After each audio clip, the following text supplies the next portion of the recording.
मार्का हक की फतह का एक साल मुकम्मल। पाकिस्तान नेवी डॉकयार्ड में शानदार तकरीब।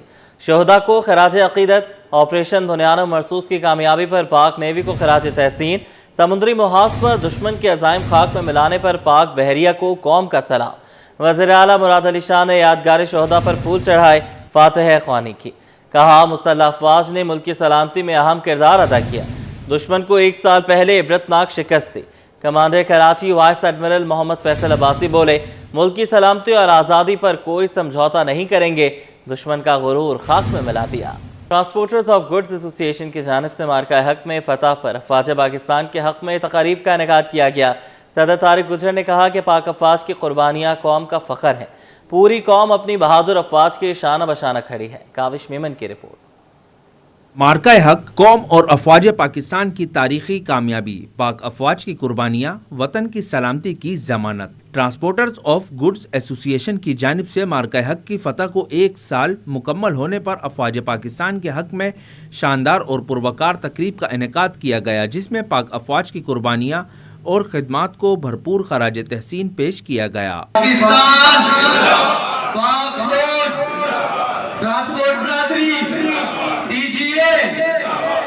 सदर टीजीए तारिक गुजर ने खिताब करते हुए कहा कि अफवाज पाकिस्तान ने हर मुश्किल वक्त में बेमिसाल कुर्बानियां देकर मुल्क कौम का दिफा किया।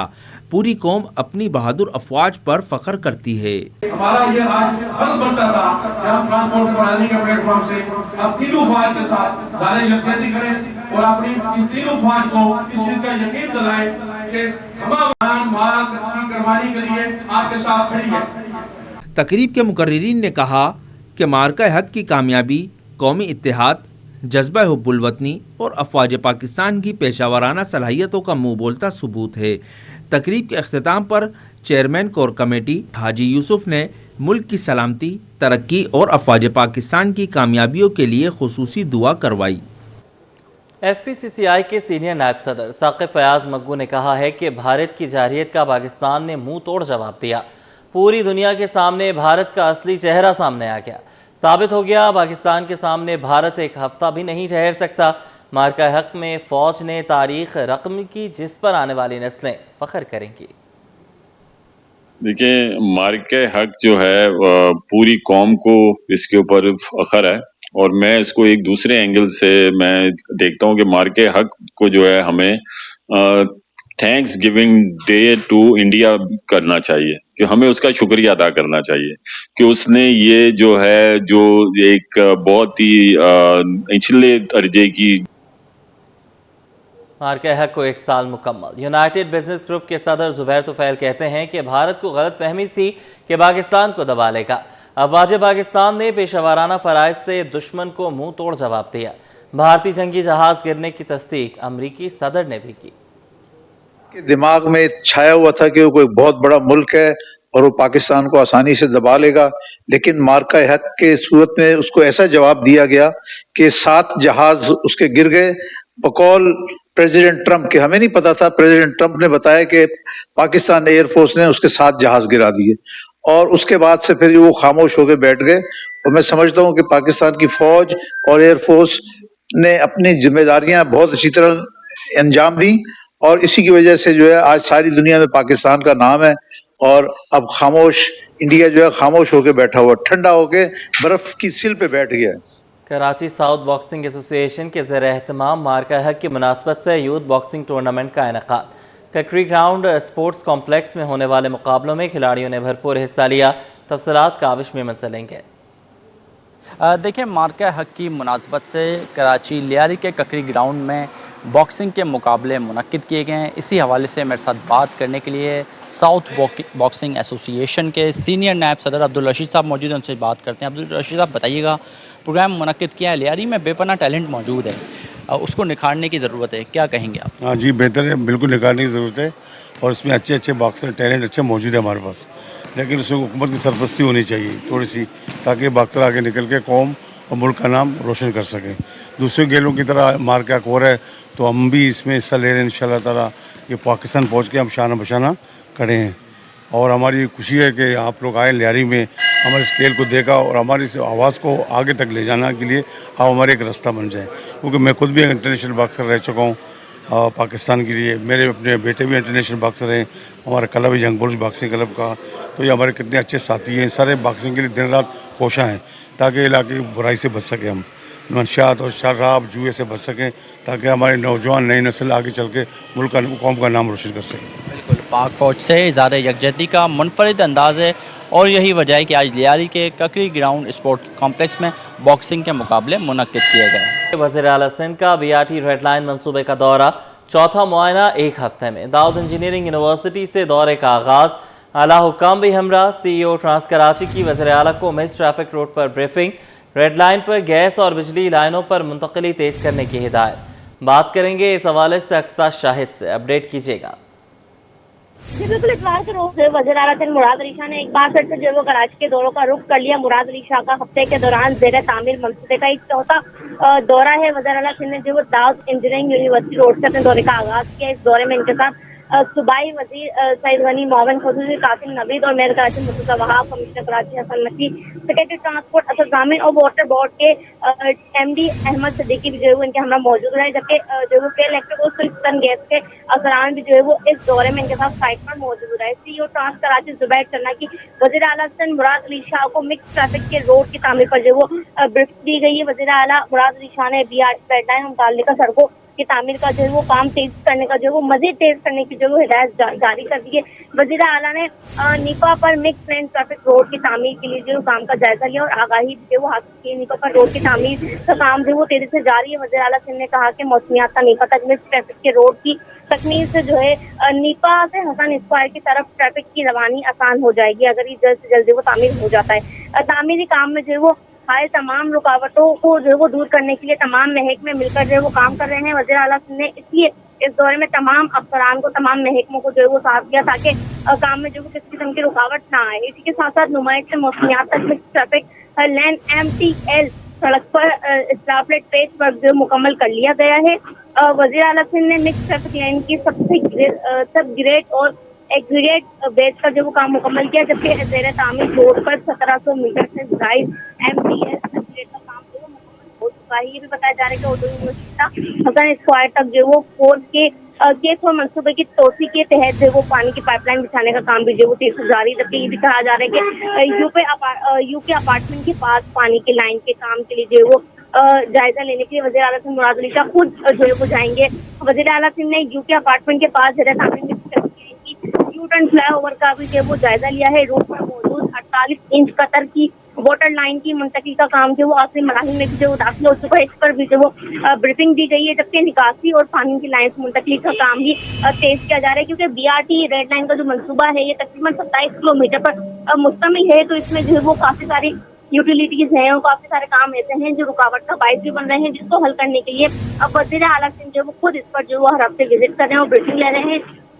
MTL सब ग्रेड वर्क पर जो वो 6.64%, जबकि एग्रेड बेस पर जो वो 2.90% जो वो पेशकश देखी जा रही है। 600 मिलीमीटर पर एक ट्रैक को वर्क पर जो वो 10.70% का काम जो मुकम्मल कर लिया गया है। हुकूमत सिंध की जानिब से आइंदा 3 माह में जो ट्रैफिक की रवानगी जो है वो यूनिवर्सिटी रोड पर बहाल देखने के जो है वो मुंतज़िर हैं। जबकि FWO के मैदान में आने के बाद जो है वो काम तेज देखा जा रहा है। जबकि वज़ीर आला सिंध ने उनको हिदायत की कि इस काम को जितनी तेजी से हो जा सके और जिसको मुकम्मल किया जाए, क्योंकि माध्यम हम देख सकते हैं कि जो वो काफी ताकत के बाद जो है वो वज़ीर आला सिंध ने अब इसमें जो है वो खुद हिस्सा लिया है। खुद वो हम देख रहे हैं कि रोजाना की बुनियाद पे हर हफ्ते जो वो इसका विजिट करते हैं। ना सिर्फ यूनिवर्सिटी रोड बल्कि जो 27 किलोमीटर का मंसूबा है हर पैच का जो है वो वज़ीर आला खुद जो है वो विजिट कर रहे हैं और साथ साथ जायजा भी ले रहे हैं। ठीक है, बहुत शुक्रिया, आपने हमें अपडेट किया। न्यू कराची सनती एरिया में तौलिया फैक्ट्री में आतिशज़दगी, फायर ब्रिगेड की 5 गाड़ियां आग पर काबू पाने में मसरूफ। फायर ब्रिगेड हुकाम के मुताबिक वाक़े की इत्तला कुछ देर पहले मिली है। बात करेंगे उसामा मलिक से, अपडेट कीजिएगा। मूसा बिल्कुल देखें, ये न्यू कराची इंडस्ट्रियल एरिया है, वहाँ पर एक तौलिया फैक्ट्री वाक़ है, उसमें जो है वो अचानक आग भड़क चुकी है। फिर फायर ब्रिगेड हुकाम से जैसी इत्तला मिली है, रेस्क्यू 1112 और जो फायर ब्रिगेड की टीमें हैं वो मौके पर पहुँच गई हैं।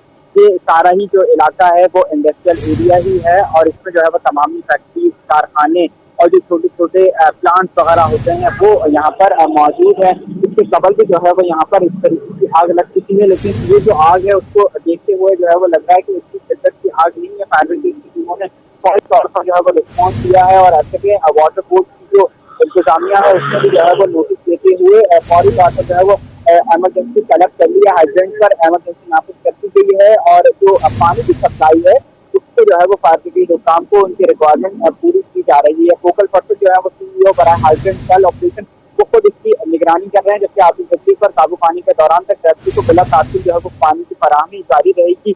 अब जो है वो इदारों के भरपूर ताउन की भी जरूरत है। लोगों को इब्तदाई तौर पर हमारी बात हुई है, रेस्क्यू काम का कहना है कि फिलहाल जो है वो कोई ऐसा शख्स नहीं है जो कि अंदर फंसा हुआ हो, लेकिन अंदर जो है वो धुआं वगैरह उठा ही खोजिया बनाने की फैक्ट्री थी। अब जो है वो रेस्क्यू टीमें जो है वक्तों पर पहुंच गई है और जल्द अज जल्द जो है तो कोशिश की जा रही है कि आग को जो है वो फैलने से रोक दिया जाए, क्योंकि बाहर की जानिब जो है वो कोई ऐसे शोले नजर नहीं आ रहे, सिर्फ जो है वो धुआं ही नजर आ रहा है। और ये इमारत भी जो है वो ज्यादा कोई ऊपर बनी हुई नहीं है, सिर्फ ये ग्राउंड+1 की छोटी सी इमारत बनी हुई है। थोड़ा बड़ा जो है वो एक तोलिया फैक्ट्री वाकई है, उसमें जो है वो फौरी तौर पर रेस्क्यू टीम ने रिस्पॉन्स किया और आग पर काबू पाने की जो है वो कोशिशें जारी। ये बताइएगा उसामा, कितनी देर हो गई है आग लगे हुए और किस पैमाने की आग जो है ऐसा करार दिया जा रहा है? अभी तो कोई ऐसी उसकी शिद्दत का अंदाजा नहीं लगाया जा सकता, लेकिन तकरीबन अब आधे से पौने घंटे का वक्त जो है वो इसमें गुजर चुका। तकरीबन 11:30 से 12:15 के दरमियान जो है वो फायर ब्रिगेड को इत्तला मिली तो फौरी तौर पर जो है वो जो न्यू कराची का फायर स्टेशन है वहाँ से गाड़ियाँ मूव कर गई हैं और जो दीगर रेस्क्यू 112 है इसकी भी टीमों ने जो है वो फौरी तौर पर रिस्पॉन्स करते हुए अब जो है वो चाहे वक्तों पर टीमें पहुंच रही हैं और इस वक्त तक 5 गाड़ियाँ जो है वो फायर टेंडर आग पर काबू पाने की कोशिश कर रहे हैं। चारों तरफ जो है वो आग पर काबू पाने की कोशिश की जा रही है कि लोग हैं उनको भी आसपास से हटाया जा रहा है कि कोई भी शख्स जो है वो वहाँ पर मौजूद ना हो और अंदर भी जो है वो कोशिश की जा रही है। लेकिन आज जो है वो संडे का रोज है तो ऐसा कोई शख्स वहाँ पर अंदर ताहाल जो है वो बताया जा रहा है कि मौजूद नहीं था। मजीद से जो है वो रेस्क्यू टीमें सर्चिंग वगैरह भी कर रही हैं। ये बताइएगा उसामा कि आग जो है क्या पूरी फैक्ट्री में लगी हुई है या किसी एक हिस्से में? देखिए अभी तो कुछ भी जाना कबल वक्त होगा क्योंकि अभी जो है वो सिर्फ धुआं ही निकल रहा है। अब रेस्क्यू टीमें जो है वो अंदर जाने की कोशिश कर रही है और यही कोशिश की जा रही है कि जल्द अज जल्द जो है वो अंदर पहुंचा जाए और आग को जो है वो जल्दी से उसको मजीद फैलने से जो है वो रोका जाए, क्योंकि तौलिया है उसमें जो है वो अचानक आग जो है वो बहुत जल्दी फैलती है। फिर तौलिया बनाने का तमाम जो धागा होता है, कपड़ा होता है, कॉटन होता है, इसके अलावा जो दीगर चीजें होती हैं वो तमाम चीजें वहाँ पर मौजूद होती हैं। इसलिए जो है वो कोशिश की जा रही है कि जल्द अज जल्द जो है वो आग को मजीद फैलने से रोका जाए ताकि जो सामान वगैरह है उसको भी जो है वो बचाया जाए। ठीक है उसामा, अभी आप हमारे साथ रहिए। कराची में स्ट्रीट क्राइम की तशवीशनाक लहर। अप्रैल का महीना भी जराइम की लहर के नाम रहा। रवा साल 19,000 से ज़ायद वाक़यात रिपोर्ट। डाकुओं की फायरिंग से 29 अफराद जाम बहक, 70 ज़ख्मी। मुज़ाहमत पर कत्ल होने वाले शहरियों की तादाद 16 तक पहुँच गई। शहरियों से 5,000 से ज़ायद मोबाइल फ़ोन छीने गए। आदाद व शुमार जारी। उसामा मलिक हमारे साथ ही हैं, अपडेट कीजिएगा। देखिए शहर कायद में जराइम का सिलसिला जो है वो जारी है। रवा साल के दौरान तकरीबन जो है वो 19,000 से ज़ायद स्ट्रीट क्राइम की वारदातें जो है वो रिपोर्ट हो चुकी हैं। गुज़िश्ता रोज़ भी जो है वो CPLC की जानिब से सिटीज़न पुलिसिंग लाइसेंस कमेटी जो है वो उसकी जानिब से डेटा जारी किया गया है जिसमें माह अप्रैल का जो है वो बताया गया है, जबकि मजमूई तौर पर अगर बात की जाए तो 19,000 से जो है वो चंद माह के दौरान ये वारदातें रिपोर्ट हुई हैं, जबकि डाकुओं की फायरिंग से 29 अफराद जो है वो कत्ल हुए हैं, जबकि 70 से ज़ायद अफराद जो है वो ज़ख्मी भी हुए हैं। गुज़िश्ता रोज़ ही एक वाक़या पेश आया जहाँ पर सच्चल थाने की हदूद थी जो है वो पंजाब बस अड्डे के करीब एक जो शख्स था घोटकी का रिहायशी था, वो अपनी बेटी का उसका इंतकाल हुआ, वो तदफीन के लिए जा रहा था कि इसी दौरान जो है वो मुल्ज़मान ने उससे लूट मार की है और मुज़ाहमत पर जो है वो उसको गोली मारकर कत्ल कर दिया। अब पुलिस मज़ीद भी तहकीकात कर रही है, जबकि डकैती मुज़ाहमत के दौरान तकरीबन इतने अफराद कत्ल हुए हैं और माह अप्रैल तक जो है वो शहरियों के तकरीबन 5,321 जो मोबाइल फ़ोन है वो छीन लिए गए हैं। इसी दौरान 621 के करीब गाड़ियाँ, जबकि 13,000 से ज़्यादा जो है वो मोटरसाइकिलें भी शहरियों से चोरी और छीनी गई हैं। रवा बरस मोबाइल फ़ोन छीनने की जो शरह है वो तकरीबन 44.34% रही है। गाड़ियाँ चोरी और छीनने की शरह जो है वो 5.17% रही है, जबकि मोटरसाइकिल जो चोरी और छीनने की शरह है वो 114.19% रही है। गुज़िश्ता रोज़ भी जो माह अप्रैल गुजरा है उसमें CPLC की जानिब से डेटा जारी किया गया है, उसमें जो है वो अप्रैल में तकरीबन 22 गाड़ियाँ जो है वो छीनी गई हैं, जबकि 111 जो गाड़ियाँ हैं वो चोरी हुई हैं। अप्रैल में 469 जो मोटरसाइकिलें वो असले के ज़ोर पर छीनी गई, जबकि 2723 जो मोटरसाइकिलें हैं वो चोरी की गई। अप्रैल के महीने में 1600 से ज़ायद जो मोबाइल फ़ोन हैं वो शहरियों से चोरी या छीन लिए गए। अप्रैल में तकरीबन अगवा बराए तावान की 1 वाक़यात रिपोर्ट हुए, जबकि भत्ताखोरी के जो वाक़यात हैं वो भी 9 केसेस रिपोर्ट हुए हैं। फायरिंग और पुरतशद्दुद वाक़यात में तकरीबन 42 अफराद जो हैं वो सिर्फ उसमें जो है वो माह अप्रैल में कत्ल कर दिए गए। एक डकैती का भी जो है वो रवा साल के दौरान केस सामने आया है, लेकिन वो मई के महीने में आया है, इसलिए उसको जो है वो काउंट नहीं किया गया। जी ठीक है, बहुत शुक्रिया, आपने हमें अपडेट किया। ईद कुर्बान करीब आते ही मलीर मंडी की रौनकों में इजाफा हो गया है। छुट्टी के रोज़ शहरियों की बड़ी तादाद ने खरीदारी के लिए रुख किया है। मलीर की मवेशी मंडी में बच्चिया, बछड़ों और बैल की कीमत अभी से आसमान पर है। औसतन बच्चिया और बछड़े की कीमत 2 लाख से 5 लाख और इससे ज़्यादा बताई जा रही है। वसीम इफ्तिखार वहीं मौजूद हैं, उनसे तफसीलात लेंगे। वसीम, बताइएगा क्या रेट चल रहे हैं मार्केट में? आज बिल्कुल मलीर की जो मवेशी मंडी है ये वैसे तो देखा जाए साल के 365 दिन यहाँ पे सजी रहती है, और साल के 365 दिन जो है मुख्तलिफ वक्तों में जो शहरी अपनी ज़रूरत के मुताबिक यहाँ पे मवेशी ख़रीदारी के लिए आते हैं। लेकिन जैसे जैसे ईद कुर्बान करीब आती है तो ईद कुर्बान की मुनासबत से हम देखते हैं कि यहाँ पे बड़े पैमाने पर अंदरूनी मुल्क से जो है वो जानवर लाए जाते हैं, और ईद कुर्बान की आमद पर जो है यहाँ की रौनकें जो है वो बढ़ जाती हैं। बिलखुसूस बात करें मलीर की मवेशी मंडी, ये थोड़ी कंजस्टेड है और यहाँ पे कवरेज करते हुए हमें भी थोड़ा सा एहतियात करना पड़ता है, और डर भी लग रहा होता है कि कहीं से कोई जानवर आके या गाय या बच्चियाँ आके हमें टक्कर ना मार दे और हमारी ही खबर बन जाए। इस वक्त हमारे साथ शहरी मौजूद हैं, इनसे जानते हैं आप यहाँ पर आए हैं, कुछ ख़रीदारी समझ में आई, कुछ ख़रीदा आपने, कीमतें क्या हैं पिछले साल के मुकाबले में? बिस्मिल्लाहिर्रहमानिर्रहीम भाईजान, हम लोग आए हैं इस साल की ख़रीदारी के लिए। तकरीबन 2 दिन से हम लोग जानवर ढूंढ रहे हैं। पिछले साल जिस तरह के जानवरों की कीमत 2.5 लाख 3 लाख थी, वही जानवर जो है ना इस साल तकरीबन 4 लाख 4.5 लाख के मुयस्सर हैं। तो महंगाई भी बहुत ज़्यादा है, जैसे कि पिछले साल के निस्बत इस साल तो पेट्रोल भी बहुत दिन पर दिन बढ़ता जा रहा है कि पेट्रोल की कीमतें आसमान को छू रही हैं, ख़र्चे भी बहुत है। गरीब बंदा जो है ना वो भाईजान खाने के लिए मजबूर है, और ये तो सुन्नत इब्राहिमी है कि हमारी भी कोशिश ये होती है कि अच्छे से अच्छा जानवर लिया जाए। लेकिन मेरे भाई जो है ना जानवरों की रेट बहुत हाई हैं, इस वक्त हम लोग परेशान हैं कि किस तरह की जानवर लिया जाए और सुन्नत इब्राहिमी किस तरह अदा की जाए। जानवर लेना भी मुश्किल हो गया है हमारे लिए। ये हमारे भाई जो कि अंदरूनी मुल्क से आए हुए हैं, सिंध से ताल्लुक़ है इनका, व्यापारी हैं, इनसे जानते हैं कि भाई जानवरों की कीमतें जिसके ख़रीदार हैं ये जो यहाँ के शहरी भी हैं, उनका कहना है कि जानवरों की कीमतें डबल हो गई। जो जानवर 2-2.5 लाख रुपए का मिलता था आज 4 लाख या 4.5 लाख या उससे ज़्यादा का बिक रहा है। तो कीमतें क्यों डबल हुई हैं? और इस वक्त तो एक्सपोर्ट भी बंद है जानवरों की, तो बड़ी तादाद में जानवर मुल्क में मौजूद है, तो फिर कीमतें क्यों बढ़ी हैं? भाई साहब कीमतें इसलिए बढ़ी है कि क्योंकि देख रहे हो पेट्रोल खर्चे, जो पिछले साल गाड़ी आई थी 1 लाख की, अभी 2-2.5 लाख की आई है। जो जानवरों का भी जो यहाँ पे खोर ली थी 70,000, अभी 20-30 पर मिल रही है। तो हम भी तो यहीं से निकालेंगे और कहीं से तो नहीं निकालेंगे ना, इनको लाएं तो जाहिर सी बात है इनमें से निकालेंगे ना। तो इसमें हम क्या कर सकते हैं? तो पेट्रोल देख रहे हो दिन ब दिन बढ़ता जा रहा है, तो फिर अच्छा आपके पास कम से कम कितने का जानवर मौजूद है और ज़्यादा से ज़्यादा कितने तक का जानवर मौजूद है? हमारे पास है 1,70-80 से शुरू है, तो 4, 4.5, 5 तक है। जी जी। तो कुछ जानवर बेचे आपके?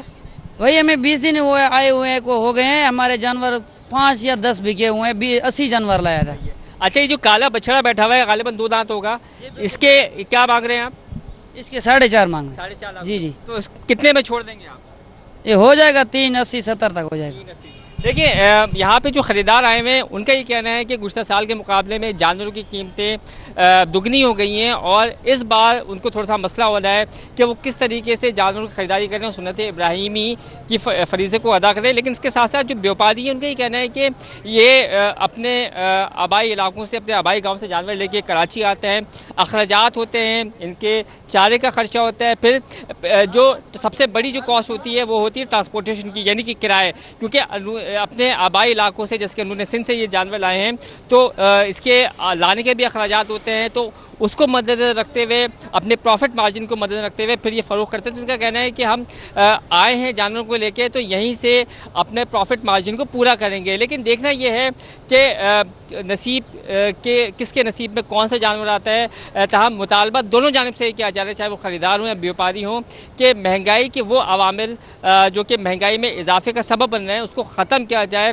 डीज़ल पेट्रोल को सस्ता किया जाए, ताकि बआसानी से ये व्यापारी अपने जानवर फ़रोग़ कर सकें और आसानी जो ख़रीदार है वो इन मवेशियों को ख़रीद सके और सुन्नत इब्राहिमी के फरीज़े को ऐसे तरीके से अंजाम दे सके। जी बहुत शुक्रिया, आपने हमें अपडेट किया। मॉडल कॉलोनी टाउन UC1 में पानी का शदीद बहरान शहरियों के लिए अज़ाब बन गया। सोसाइटियों में 1.5 माह से पानी की फराहमी मुअत्तल होने पर इलाका मकीन सरापा एहतजाज हैं। शहरी कहते हैं कि लाखों रुपए टैंकर्स और बोरिंग पर खर्च करने के बावजूद पानी की किल्लत ख़त्म नहीं हो सकी। मज़ीद बताएंगे रिजवान अहमद। जी, मॉडल कॉलोनी UC1 में इस वक्त मैं मौजूद हूँ, जहाँ पर 4 से 5 शीट्स जो हैं इलाके की रिहायशी वो परेशान हैं और एक शीट में जो है वो बताया जाता है कि 500 के करीब जो है वो घर होते हैं। तो इस तरह ये कहा जा सकता है कि लाखों की आबादी जो है वो इस शदीद गर्मी में पानी की अदम दस्तयाबी के नतीजे में शदीद परेशान है। इलाका मकीन मौजूद है, इनसे जान लेते हैं। बताइएगा, कब से पानी नहीं आ रहा, किस तरह गुजारा हो रहा है? 1.5 महीना होगा पानी नहीं आ रहा है। हम टैंकर हर कितने, एक हफ्ता टैंकर जाता है, 4-4, 5-5 हज़ार का एक टैंकर चला रहे हैं। तो क्या करें, पानी बिल्कुल भी नहीं आ रहा। क्या वजह है, आप बताइएगा। रियाज साहब, आप तो सोशल वर्कर हैं, क्या वजह है, पानी क्यों नहीं आता है? ये असल में मसला ये हो गया है कि मॉडल कॉलोनी जब भी मई जून जुलाई आता है तो यहाँ पे जो हमारा डमलोटी का सिस्टम है वहाँ पे जो है लोड शेडिंग का सिस्टम शुरू हो गया है, जिसकी वजह से जो है काफ़ी बिजली जा रही है। तो मेरी water and sewerage board corporation MD साहब, जिस तरह पिछले साल आपने डीजल प्रोवाइड किया था और वहाँ पे जनरेटर का इंतज़ाम किया था, तो अगर इस बार भी आप जनरेटर और डीजल का सिस्टम वहाँ ऑन करा दें तो मॉडल कॉलोनी को जिस तरह पिछले साल प्रॉब्लम नहीं हुई, इंशाल्लाह ताला इस साल भी मॉडल कॉलोनी को प्रॉब्लम नहीं होगी। टैंकर वगैरह आप बताइएगा, क्या भाव चल रहा है यहाँ पे? रेट बढ़े वाले आते हैं यहाँ पे, वो 8,000 रुपये और 7,000 रुपये मांगते हैं। जिस टैंकर का पानी भी बास टाइम बोरिंग का ही होता है, खारे का पानी होता है, और यहाँ पे पानी तकरीबन 1.5 महीने से ये इशू बना हुआ, परेशान है। ये पूरी शदीद गर्म मौसम है और ऐसे में पानी का इस्तेमाल बढ़ जाता है, लेकिन तकरीबन 1.5 माह गुजर गया है। यहाँ के मकीन जो है वो किल्लत आब से दो चार हैं और बता ये रहे हैं कि टैंकर के ज़रिए पानी हासिल करने पर मुझ के नर्ख भी बढ़ा दिए गए हैं। जी।